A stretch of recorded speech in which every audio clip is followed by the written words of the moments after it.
coisas afetam tanto a vida de um pai e uma mãe quanto a perda de um filho tão amado. É uma dor profunda e difícil de superar.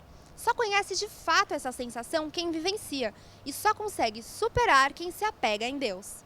Você conhece alguém que perdeu um filho? Conheço, eu mesma perdi. E você acha que existe dor maior do que a perda de um filho? Não existe dor maior que essa. Não tem perda maior do que a dor de perda do filho, apesar de que, graças a Deus, não passei por isso. Eu acho que não, porque a maior alegria da gente é ter um filho, né? Então eu acredito que perder também deve ser muito ruim. Não pode existir uma dor mais forte do que essa dor. Não existe. Maior é meio difícil, né? Eu não sou mãe, mas acredito que não. Eu acho que não, viu? Eu acho que não. Superando a dor é o tema que o pastor Denis Munhoz e seu convidado abordarão no programa de hoje. Não perca! Rosângela Cassiano é fisioterapeuta especializada em psicologia do comportamento e treinamento de neurolinguística aplicada. É pesquisadora do comportamento humano, perita em programas motivacionais de alta performance e consultora de treinamento para empresas e gestão de pessoas. Rosângela Cassiano é Business and Executive Professional and Self-Coaching certificada pelo IBC, o Instituto Brasileiro de Coaching, e também com formação internacional. Muito boa noite, meu amigo, minha amiga. O nosso encontro de final de noite. Programa Ponto de Equilíbrio. Agora você está vendo o número aí do nosso WhatsApp. Operadora 11, o número do nosso WhatsApp aqui de São Paulo é o 98-200-3599. 98-200-3599. Aí você pode mandar a sua pergunta. Se você, de repente, quiser participar, gravar o vídeo ou áudio e mandar diretamente aqui para a produção, nós vamos colocar no ar e vamos fazer a sua pergunta ao nosso convidado. O programa é sempre feito pensando em você. E nessa noite é com imenso prazer que recebemos Rosângela Cassiano. Ela é fisioterapeuta e coaching. Rosângela, obrigado por ter aceito o convite, é um prazer recebê-la aqui. Prazer.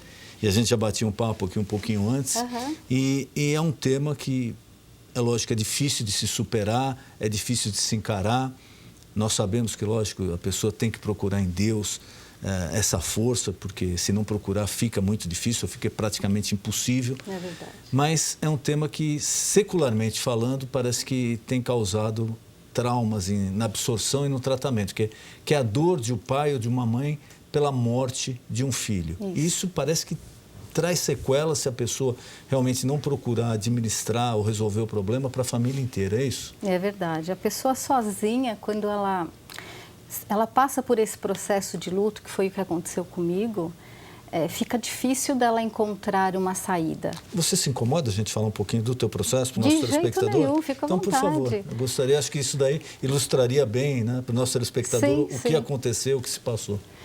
Eu tenho 3 filhos, onde eu tenho a Michele, que hoje ela está com 32 anos, vai fazer agora em abril. Eu tinha o Reinaldo e a Marielle, na verdade, 4, né? Então veio a Michele, aí no meio de um aninho e pouco da Michele, eu engravidei e no 5º mês eu perdi meu bebê. Né? Tive uma dor forte, fui para o hospital, perdi o bebê.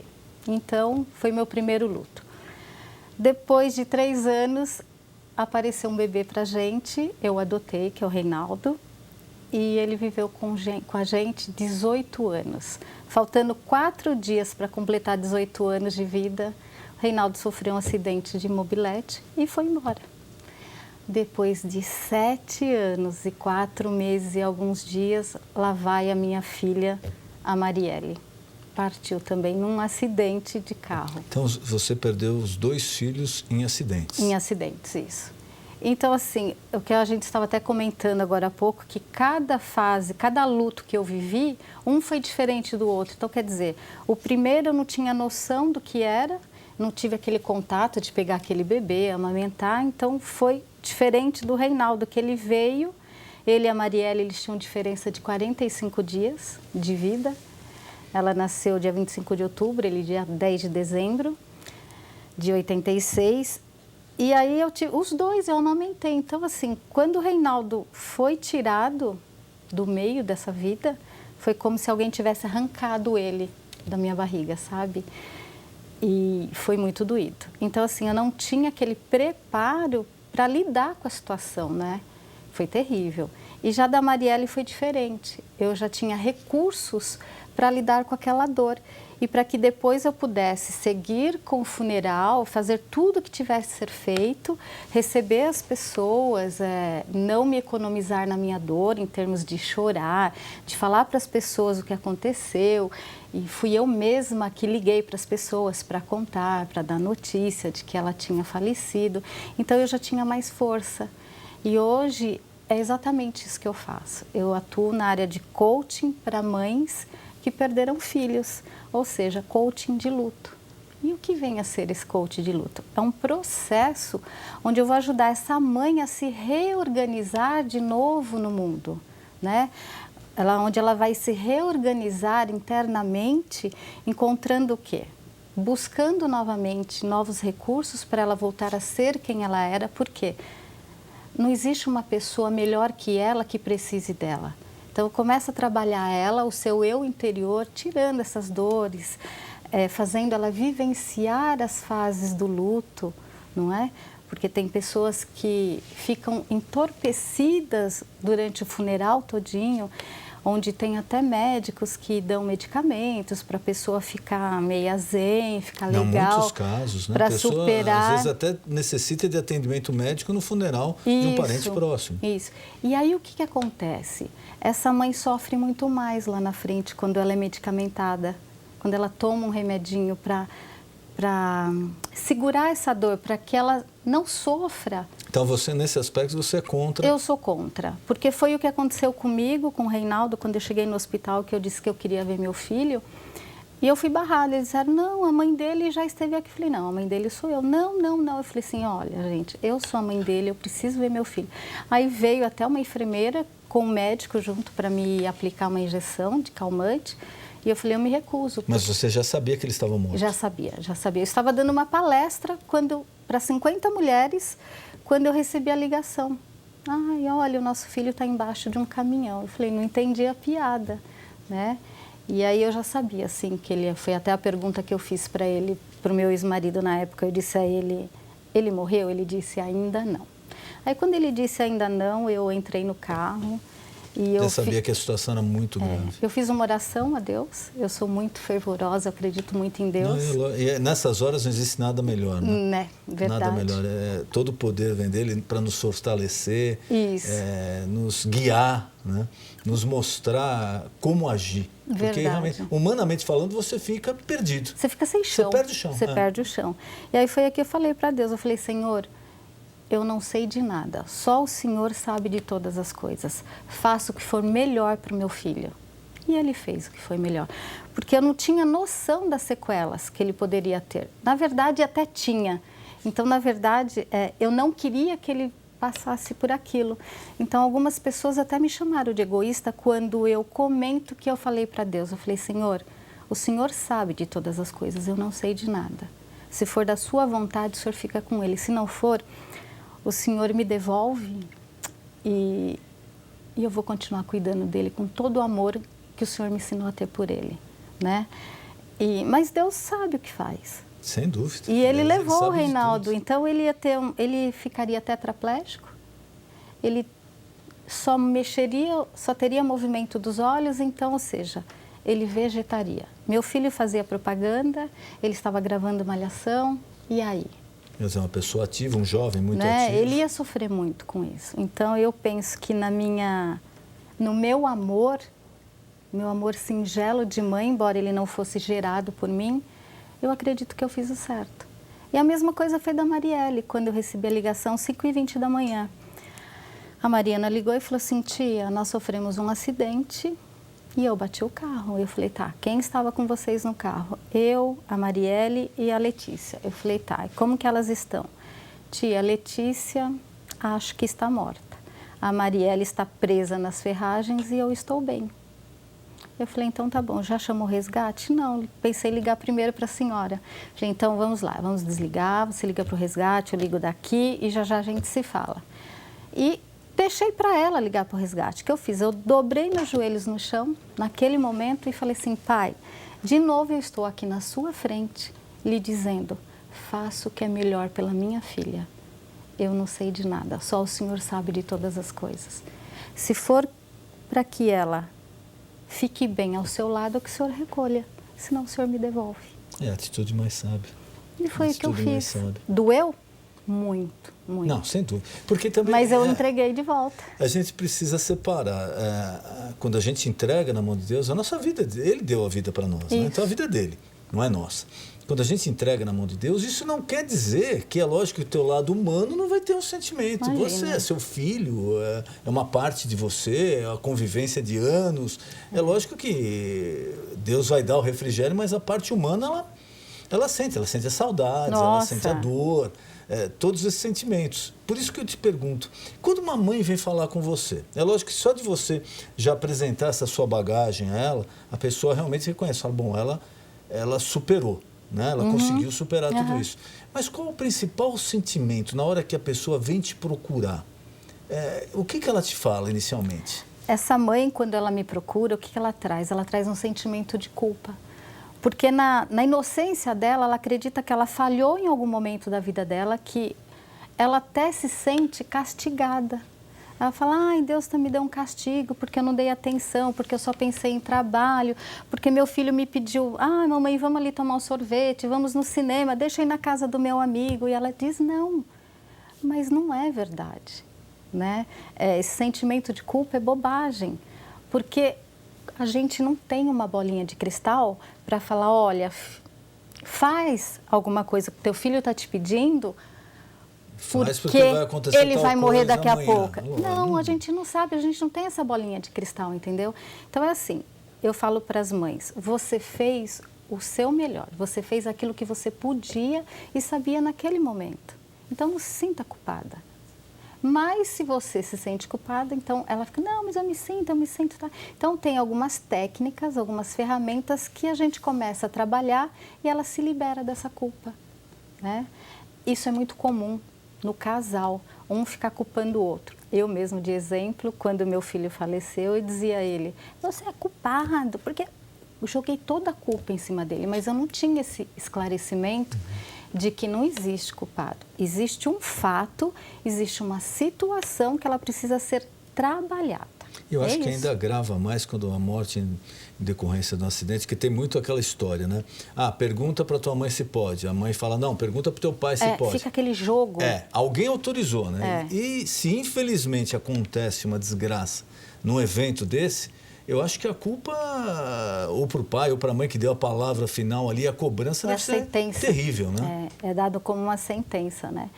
E graças a Deus existe o coaching hoje, que ele trabalha esse aspecto. Então, o luto, ele pode durar até 1 ano.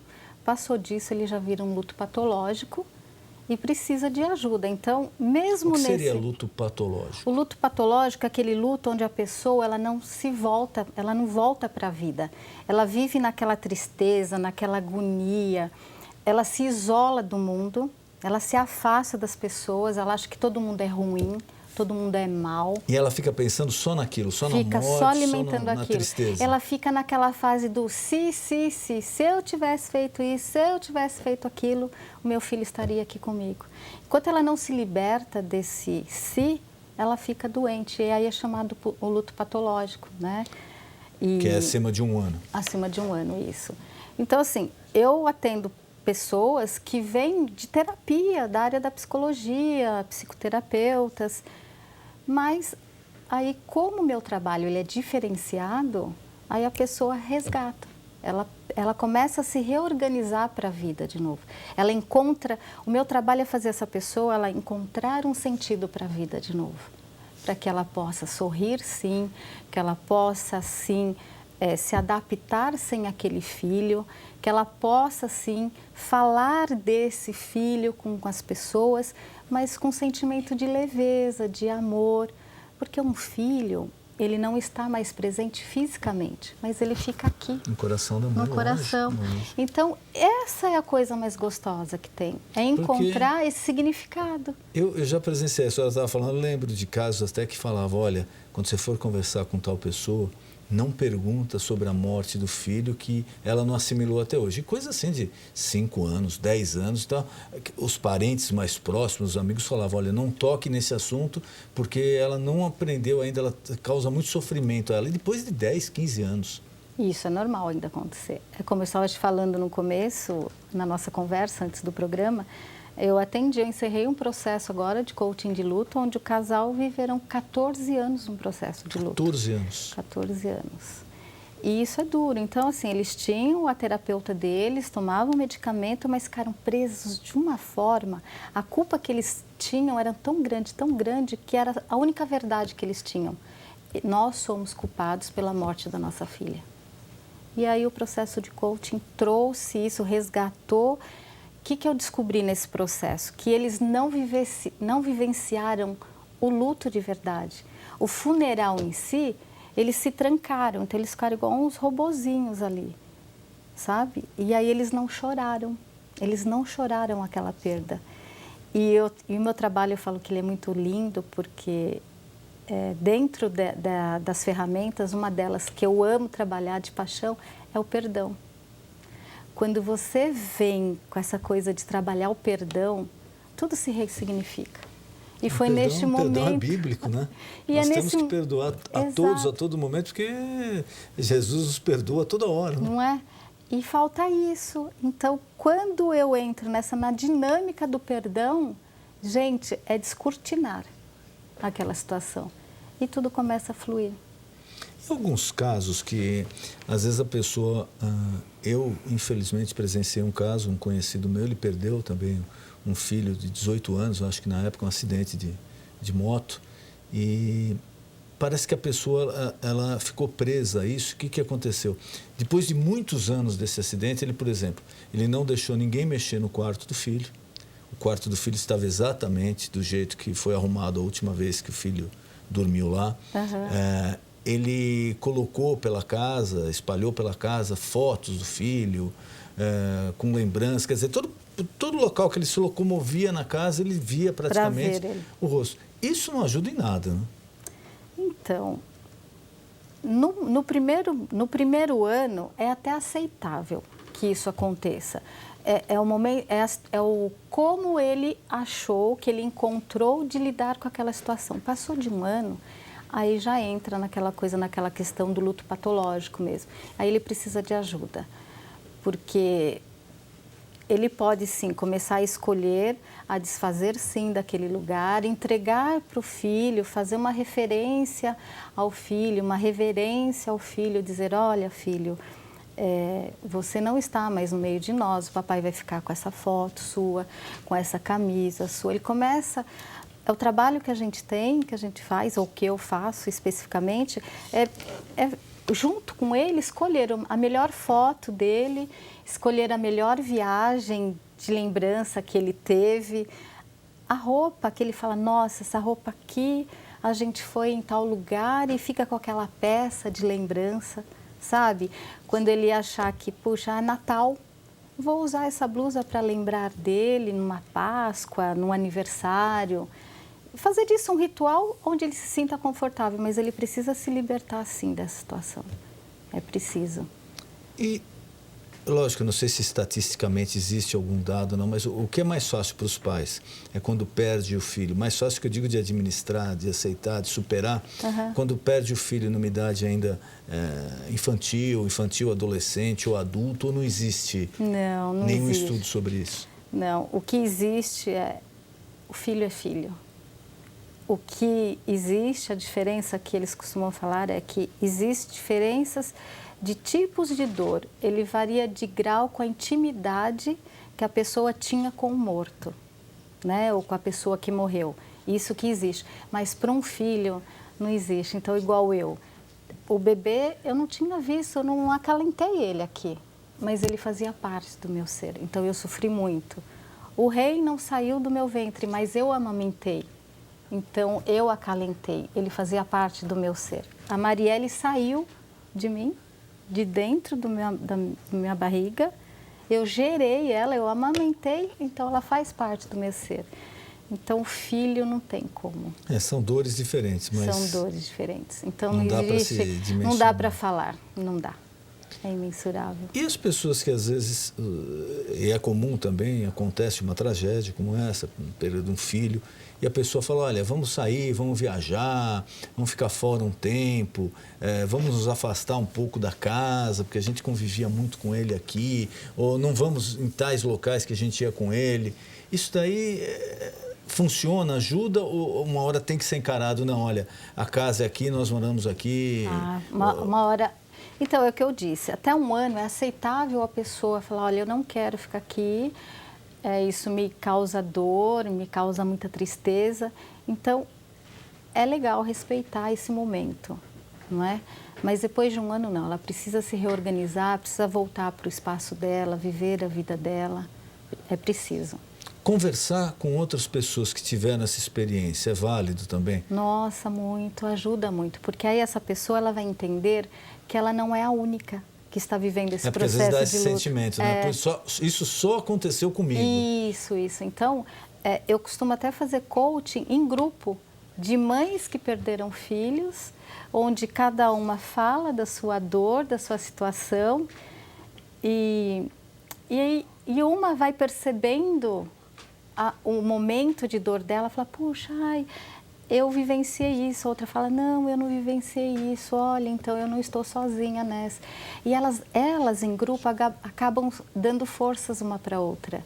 E é interessante que esse último coaching em grupo que eu encerrei também, encerrei agora em novembro, e isso foi no ano passado, as mães foram viajar.